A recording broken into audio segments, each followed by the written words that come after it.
Ladies and gentlemen, welcome to our first panel discussion.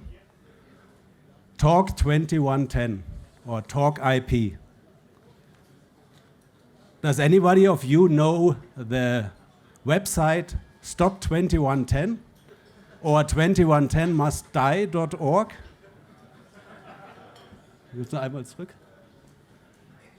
So it's Stop 2110 Alliance. Yes to SDI, to IP migration, but 2110 is not the answer. In fact, it is worse than SDI or SMPTE 2022-6. Learn the sad truth now. So we don't say stop 2110, we are building 2110 OB vans. We say talk SMPTE 2110. We tried to reach out to the person who's running this homepage. No chance. It's hidden. The identity is hidden. We launched even a social media campaign on Facebook, on LinkedIn, on Instagram to get in touch with the person. So because we said, dear Stop 2110 maker, we want to talk to you and invite you to our Broadcast Innovation Day. An open exchange is always vital to us and the industry. No reaction. So we started a little cyber investigation. The website is hosted in Finland by a professional data center, and even a service is paid to hide the identity. So, unfortunately, no reaction. We don't know who's running this page. But on this page, a lot of questions are asked. And now, our brilliant panelists, with their host, David Davies, will enlighten all these issues. Thank you. Thank you. Thanks very much.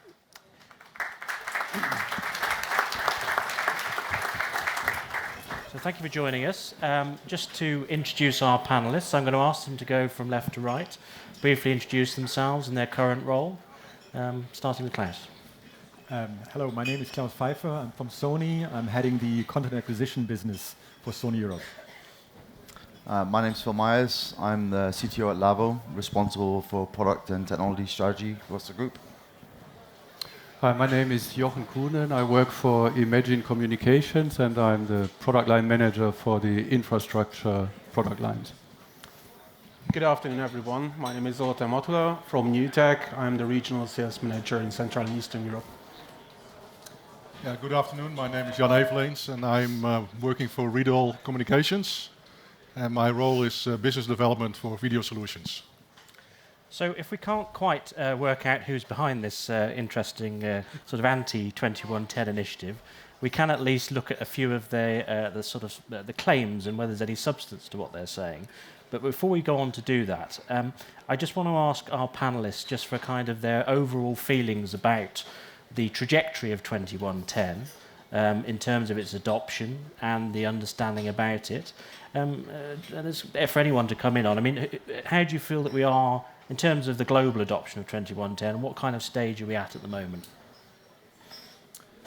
Well, if I can start, I think indeed we are still in a beginning stage. You're right.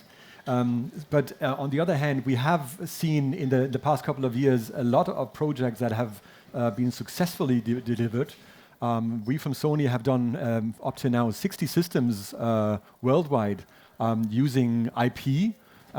Many of them 2110, some of them together with these panelists here. And indeed, the whole industry is on a learning curve. That's for sure. But I think with the right experience, with the right know-how, then you can do more and you can show that 2110 has a big benefit, a big future benefit, and a benefit now. And I hope that we can illustrate that today.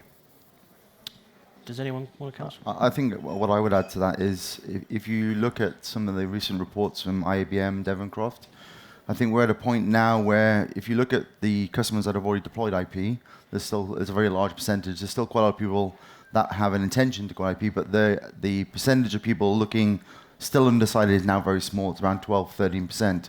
So I think you can come to the conclusion that we're beyond the tipping point. People know they have to go IP. It's just a matter of when they go IP. And I think if you think of IP as a bell curve, we're still on the ascent. There's still a lot of things. We still see a lot of legacy integration around gateways and connectivity. This will just change at time as manufacturers update their product lines to support IP native. But there are some challenges, and I think it's always good to go into a project knowing what those challenges are. Because I think if you go into a project for IP and you don't know where the potential pitfalls are, you can end up in a really bad place. But what I would say also is that's also true of SDI. If you were to build a project, even in SDI, and you didn't know what you were doing, you could still run into the same pitfalls with timing and a lot of other issues. Now, obviously, expressing an interest in adopting IP and achieving full compliance with 2110, it's quite a big space between those two things. Do you think that there is an understanding that, are people actually understanding of the work that's involved to achieve proper compliance, do you think?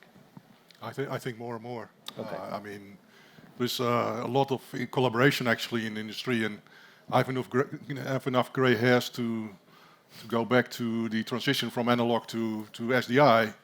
I think it was not much better than what we're doing now, and actually we're doing much better now because we have these interop activities. We have organizations that look after interoperability.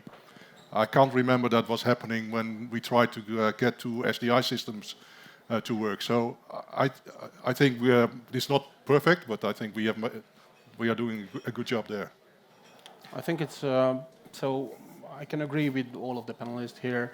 Doesn't matter which way you take. At the end of the day, I think the goal will be is to move the IP realm, and at the same time, we have a task ahead of us to educate the market at the same time, to show the benefits, to tell why they should move to that space. Joachim? We definitely are on a learning curve. We have been on the learning curve for some time. In fact, some parts of our industry have been putting media over IP for more than 10 years in compressed format. What's new is uncompressed over IP. But even there, we started 2022-6. We, as a company, we deployed projects on a very large scale. And we have been doing 2110 projects for a couple of years now. And as Claus pointed out, that they're global projects. So every corner of the world is covered and has some live installations. So television is being made via IP, via 2110 already. So let's look at some of the drawbacks that are highlighted on these less than enthusiastic websites for 2110. Principal amongst these is the sort of remark that it's difficult to implement, for example, in a pure software stack, and that this sort of raises significant challenges in terms of jitter and latency. How valid a criticism is that, Claus? Well, indeed it is, especially when you are virtualizing. You can run into difficulties, but it all depends. And the standard 2110.21 is providing a possibility to, with a wide profile, to adapt to jitter, for example, and to adapt to this. Of course, it's all a matter of what you can, what is acceptable in terms of delay, in terms of jitter, in what direction you want to go. It's 2110 is a pretty open thing. We are still evolving this, so we are indeed learning, but it's a good thing that the whole industry is working together, that we are solving bits by bits with the collaboration between the industries, solving these pitfalls, and then creating something that the whole industry can work on. So indeed, learning curve. Yeah, I think it has not really to do something with 2110 as a standard that is maybe complicated. It has to do with the bandwidth, performance of the systems that are maybe still at the edge. I mean, nobody talks about problems in audio today about processing, right? But if you go 10, 15, 20 years ago, it would also be hard to do audio processing on a general CPU in software. And we have the same things now in video because it's a little bit faster. I think that's the only reason why it's still complicated. But that problem will go away over time because processes get faster and faster, networks get faster and faster. So I think it's just a temporary problem. But I think what I would add to that is that it's a very small edge case. And the reality is with a software stack, you're probably moving to want to go to the cloud eventually. And it's probably more towards the playout segment than it is live infrastructure. So it opens up a much wider discussion, quite frankly, of am I going to, for example, build a truck? Am I going to build it completely with software stacks? Probably not. It's going to be FPGA accelerated because the frame rates get faster, the resolution gets greater. So we never get to a point where we get to the finishing line. We always keep moving it. And in this case, you always need hardware acceleration. And so if you look at, I think, a trend between all the vendors is most of us have moved now to software-enabled FPGAs. And the FPGA is basically providing the grunt. It's also doing the timing and jitter management for us as well. But I think if you look at it purely as a software stack, you're not going to build a truck with a complete software layer. It's not going to provide the latency requirements. It's not going to provide the performance, the rack space, the cooling, the power, everything else. But if I'm building a playout facility in the cloud, then maybe the software stack is good. But then you're going to have other challenges. There's no multicast in public clouds. So how am I going to route stuff around in a multicast? And I think the latency thing, quite frankly, goes out the window. Because in a truck, I'm very critical of latency. But in the cloud, I don't really care because the consumer gets the content when they get it. It's not absolute to time. So I think the two claims around latency and the software stack are really a very small edge case that is not really fully addressed by 2110, but it will come over time. But I think there's some very different requirements there. Yeah, I think, if I may, the technologists have spoken, but my criticism is that someone goes and puts up a statement which is it's like a fake Facebook account, really, as I see it. But 2110 is an industry-wide effort, and some of the biggest brains in the industry get together, define these standards. So I have full confidence that the companies make it work. Right now, yes, hardware acceleration is what everybody uses. But even in the long run, I don't have any doubt that software stacks will handle it. Jan, obviously you mentioned there the issue of bandwidth, and particularly the bandwidth requirements for an uncompressed signal. Yeah. It's a kind of very varied picture globally, isn't it, in terms of how easy it is to implement them and what kind of bandwidth availability people have? Yeah, I mean, there is. I think bandwidth, because video is faster, as I said, you run to the edge of what networks can deliver today.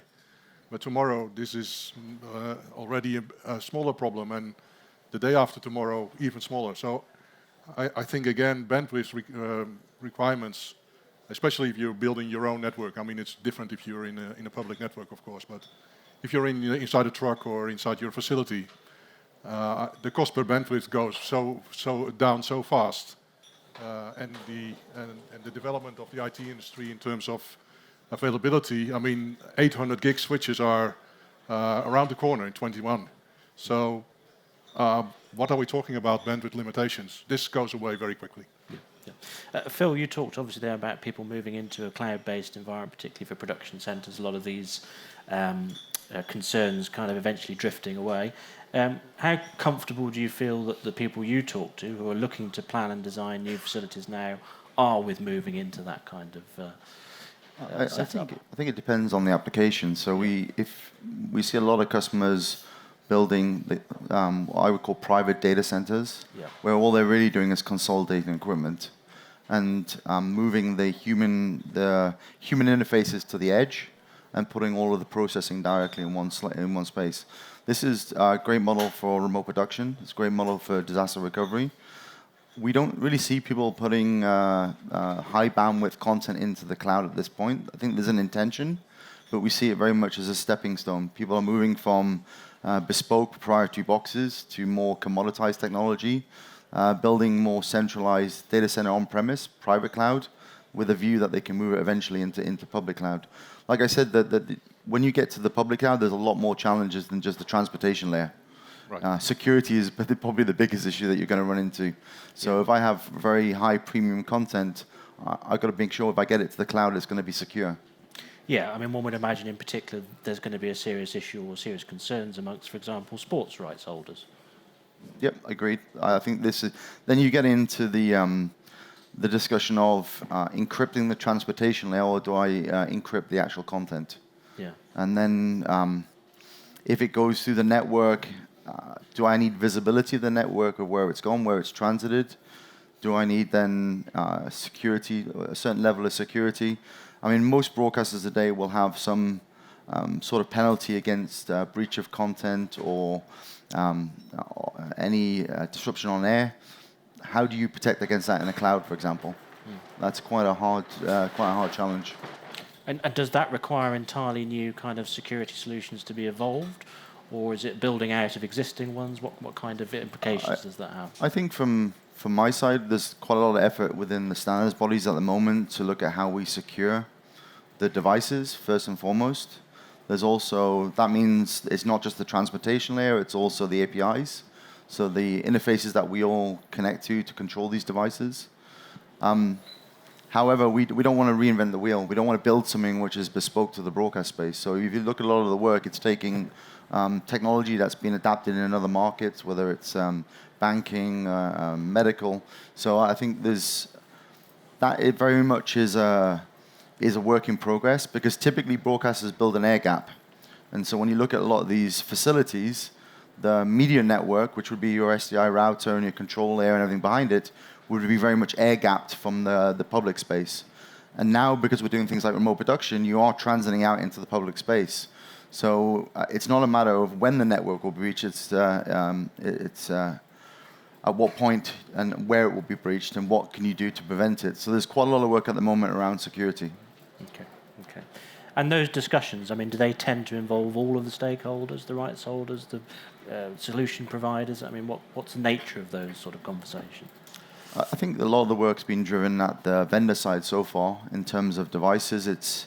I think if you were to come and be a participant in any of the interops that we've done over the last 3, 4, 5 years, yep, you would see we've moved very quickly from the transportation layer to now some of the interoperability around connection of devices, discovery of devices, security of devices, because there are some very, very big changes coming very quickly, especially in the EU zone, of with state broadcasters and how you protect devices and some of the legislation around that. So I think there's a focus at the moment. How does it impact customers? I think at the moment customers don't really get into the detail. They just want to be reassured that the devices that you're selling are going to be compliant with security. So I wondered if we might just spend a few minutes with each of you giving us a little bit of an update on your IP roadmaps, where you are at this point in time, what comes next for you, or just in turn, if that's right, starting with you, Claus. Happy, yes. So definitely we are fully committed to 2110. We are, I'm a board member helping to develop NMOS, and this is the roadmap that we will want to have this implemented in all the all our edge devices, cameras, switchers, servers, converters that will be compliant to 2110 HD 4K. And of course, we don't stop there, because this is, basically SD2110 is only transportation layer. As Phil said, it's more the discussion is about the higher layers, discovery, everything that NMOS does. And so we are talking obviously about orchestration. So the collaboration that we have now established together with Navion is very important for us in terms of network management, network orchestration, the SDN, but also on top of this, the facility management, the LEO system that is based on technology from data miner Skyline Communications. This is also important in order to show the full flexibility and benefit of an IP system, because edge devices is one thing. More important is the top layer to show what is possible. Phil, could you give us one? Yeah, so I think we're quite unique that we didn't have a legacy SDI business. So we pretty much had the opportunity to build an IP platform for video from scratch. we've been very focused on software-defined processing, so a common processing hardware platform, and then basically adding software features on top to do things like encapsulation, up-down cross, color correction, distributed multi-viewer. So we very much see our platform for the future just getting faster in terms of the network bandwidth, but also as the FPGAs become bigger, we can do more on these things. And I think we've got that same model across all of our product lines, so whether it's audio, whether it's video, but how we have a really strong focus on workflow. And I think this is, as you get into building 2110 systems, you run into a lot of challenges at the control and the human interaction perspective. So things like audio breakaway. You may have devices that can only receive 2 channels of audio, but you might have senders that transmit 64. So how do you deal with that in a network without having to have multiple steps for an operator to go through it? So we've put a lot of focus over the last year and a half on how we enable some of these workflows. So you don't need an R&D or an engineer specialist to basically put some of these very simple workflows in place. And I think that we're pretty much there in terms of the transportation, the 2110 there. There's a lot of work in the, I would say, the tool set, the features and functionality, but we have a very clear focus on the workflow area, because this is the bit which will, IP provides great benefits. So when you look at the technology of IP, it's great, but actually the reality is it enables a lot of our customers to completely look at their business model and how they want to change it moving forward. And I think that's where we have a lot of our focus, is specifically in that area. Joachim, could you give us a little bit of an update? I feel sorry for you guys, because it becomes harder and harder to say something that hasn't been said before. But clearly, as a company, I think we're probably guilty of having accelerated this whole discussion and this process 5-6 years ago. Our CEO at the time was very outspoken about the industry moving to IP. So we're definitely very committed. We have been involved in the early days of 2022. We have moved to 2110 when it was coming, when it was on the horizon. The roadmaps for all our products include 2110 I/O. And just like everybody else, we're putting a lot of effort into control because the complexity is there, particularly with 2110, with all the different audio flavors, with the multitude of audio channels that you have potentially. So we're fully committed there, and we're in full swing. Originally, it's funny because we have a strong playout division in our company. And the original driver really was the desire of many customers to virtualize their playout operations. So once you virtualize your playout, how do you get your media there? So IP is kind of an enabler for that move. And although live is lagging behind because of the requirements that you have in live, the same thing is going to happen there. And IP is going to be the enabler, and 2110 is the technology we use to get there. Now, Zoltan, obviously a slightly different case for Newtek. I'd like to ask a little bit about how NDI fits into this kind of context, I suppose, the 2110 context, and how, kind of your roadmap is developing at this point. It's an interesting question, because the beauty of IP really that the technologies can coexist. Yep. So it's not necessarily, we don't have to say that, okay, this is going to be the only way, or that is going to be the only way, because probably for high-end sports production, high-end broadcast, you want to do 2110.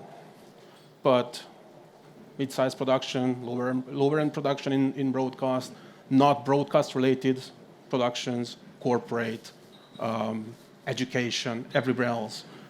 NDI fits perfectly. We also, at the same time, gatewaying 2110, so we can communicate with 2110 networks.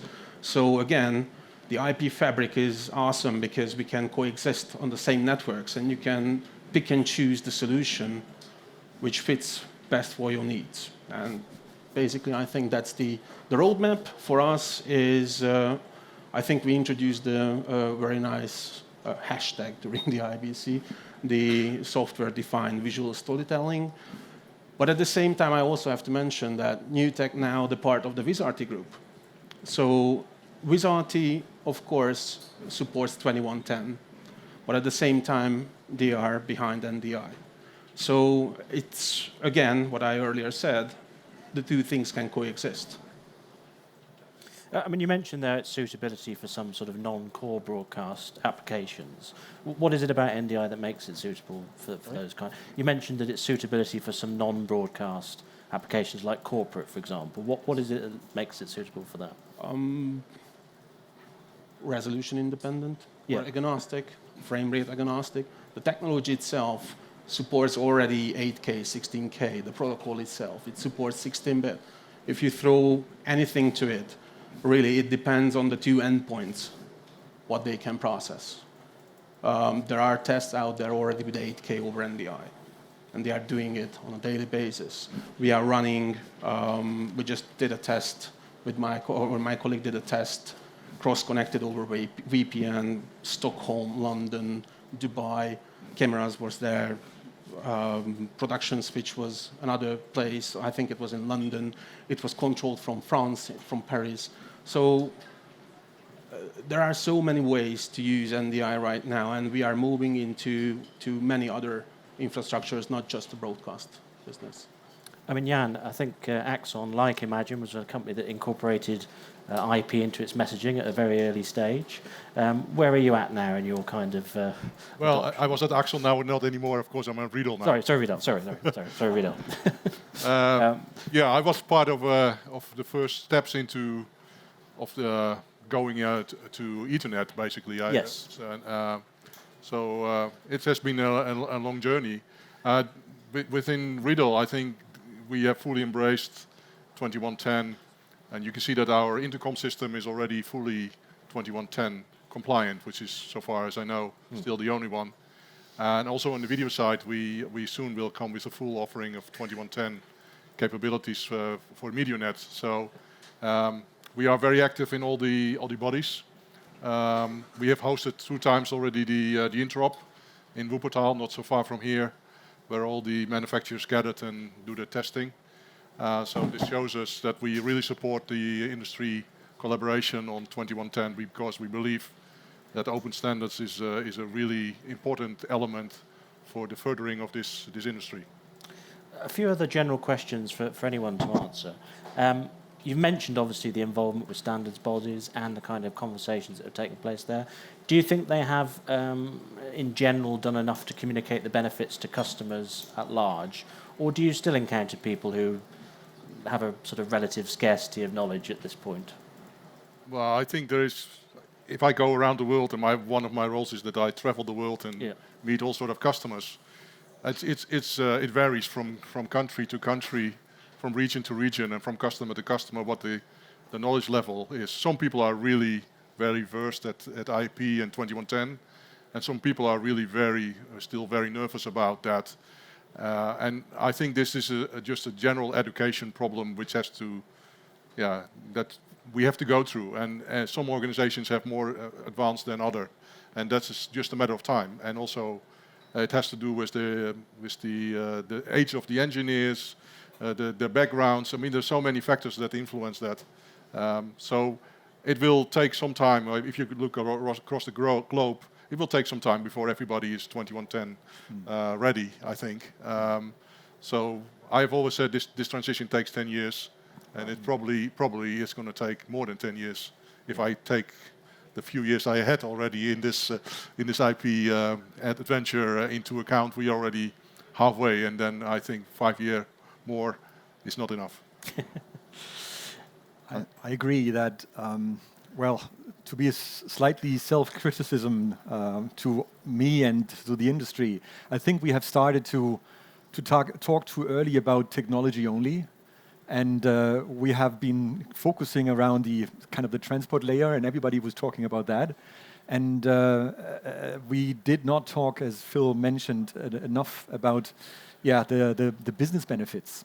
But I think just lately, with the developments that we have seen in the last couple of years, going up the software stack, up the layers, where you can now demonstrate and show that there is a lot of benefit in remote production, in better using your facility to avoid the sleeping capex, the sleeping broadcast stations or studios that we have there that are not used, and then we now need to move over into using a more flexible model of using this capex that we have in a better way. So, and I think, as you mentioned, there is a lot of training necessary, which is also why we have this training center in Pinewood in UK, where we have, together with Lawo, with others, we are using this training center, inviting people to test it yourself. Just try it out and see what you can do. And I think that's necessary to do. It is, at the end of the day, I mean, most of us come from a broadcast background, so it's not any kind of magic, it's technology, and you can learn it, you can learn what you need to know about it. I think one of the problems is that IP isn't new to anybody. Everybody's been using IP, and in different applications, everybody has an opinion and kind of sees the problems that this might bring for the applications that we have with uncompressed professional media. So there is a natural barrier to dig in and find out and get your heads around how we actually overcome these problems. But we do overcome them. We have overcome them. And it works. It makes television in many places. Yeah, I think the comment I would add is that I think you can pick up the 2110 standards and understand them very quickly. It's very well documented.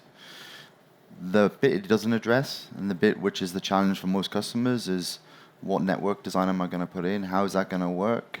How do I deal with PTP, timing? How do I deal with devices talking to each other, the control layer? And this is the bit which makes customers very nervous. So, and even to the far extreme, that is when it goes wrong, how do I fix it? And this is the bit that scares them the most. Whereas in the past, you'd run around with the Tektronix waveform, and you'd run around the matrix, and you'd figure out where it was, pull the cable, put a new one in, and it'd be fixed. In an IP network, it's a lot more challenging than this. And I think I really go back to the project-based approach, which is understand what you're trying to build. Because if you understand what you're trying to build and the objectives you're trying to achieve, then you can mitigate a lot of this risk. And I think if you end up just putting together an IP system for the sake of doing it, you may run into challenges that you weren't foreseeing, and you will not get the benefits, the business benefits that you're expecting to get. And I think that's something that is not addressed by the standards bodies, because they're focused on a very small part of the IP element. That's something that we all have a responsibility as vendors to make sure that we share best practices. We're honest in terms of issues we run into and how we address them, so customers don't keep falling into the same pitfalls. Just to pick up on your issue there about remote production, obviously that's sort of strengthening the IP case. I suppose there could be potential hurdles there, could there not, in the fact that if you're sending out much smaller teams with fewer technical personnel to do remote production, don't necessarily have the capacity to sort things if there are sudden problems, and there are problems. That could be a sort of a challenge in the future, could it not? Absolutely. So of course you need to enhance the training of this personnel. That's clear, but you also need to have some fallback solution. Indeed, we just at IBC we launched a little converter box called TX30, which is kind of not a CCU anymore, but it's a converter between SMPTE fiber cables from the camera to 2110 signals. And we believe that's a key component for getting 2110 into the network quickly. But we still have an SDI output there, because we believe and we see that it's important if you are in a remote location, if we are on top of the mountain, you still need to see if there's some signal coming out of that device. So indeed, we are moving into the new world of 2110 and getting the benefits out, but we also need to make sure that we're not forgetting the operation, that the front end stays relatively the same. You can work similar as you have experienced in the past. Does anyone else want to come in on these sort of applications and the growth applications they see over the next few years for fully IP-based production?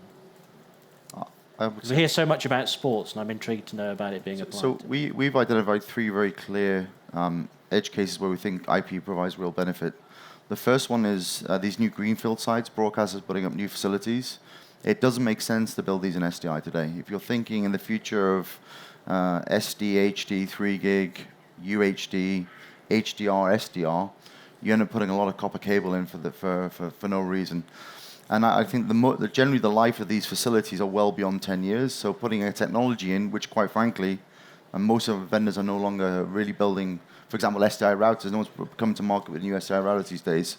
You know that at some point you have to make that step. So I think new facilities is one very clear business case of it. The second one is these what I call super trucks. These trucks that do Bundesliga, Premier League, and they have UHDs, high speed, all the deliverables on the back end of them, SD, HD, 3 gig, and they have typically both an HDR and an SDR layer in the truck. You would not be able to put that amount of signals into a truck and feed that much copper cable into all the wells. So in this case, it becomes very desirable to do IP. When you talk about trucks that are maybe a Prez truck and a game truck, where you would normally run reams of cables between the two, connecting them together and sharing the sources is also highly desirable. I would say if you were building an HD truck, just an HD truck, you have to really look at whether it's beneficial to do it in IP. But if you're thinking of doing a multi-format, a multi-resolution, premier truck, then IP is really clear. The last one that we look at and the one we see the most interest is remote production. We see a lot of customers looking to unlock their resources by either consolidating them and use them more efficiently, or bringing connectivity to locations that in the past they wouldn't think about doing. So I think the reality is when you look at all those three things, we actually now have customers that do all three of them. They may have a hub and they connect an OB truck to the hub. They may connect a fly pack, a remote pack also to the hub. And they can do everything from your tier 1 sporting all the way down to your tier 2, 3, 4. So I think IP then really is not a technology thing. It's more an enabler of business benefits to the customers. And that's, I think when we talk with customers, they're more interested in what the business benefits are than just tell me about IP. Because I think, if we were really honest, IP has run for a lot longer than the last 5, 10 years. We transitioned from linear to non-linear nearly 20 years ago. We have media asset management systems that have been well established for at least 20 years, and that's all been enabled by IP. So I think there's experience there. But what I see with customers is they really want to understand where the benefits are. And I think we see those three areas as really core interest for customers. I'd like to add one angle here, which is scale, purely scale. There was a time when 128 by 128 was a large SDI router, and that grew over the years. And in recent years was probably 1K by 1K were the large requirements. But going beyond that is just not practical with SDI architectures. So IP takes you there straight away. Plus the more distributed architectures it supports, like campus-wide, building-wide or campus-wide installations with spines and leaves, is just not doable to the same degree in SDI. Now we'll be returning to some of the issues, the business and technological issues around remote production in the next session at 2:30. But we do have a few minutes for questions from the audience. Does anyone have a question they'd like to put to our panel?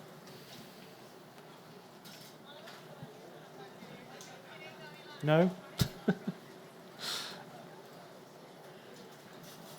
No? Okay. Doesn't look like it. Okay, well, I hope you'll sort of join me in thanking our panellists. As I say, we have another session at 2:30. So thank you.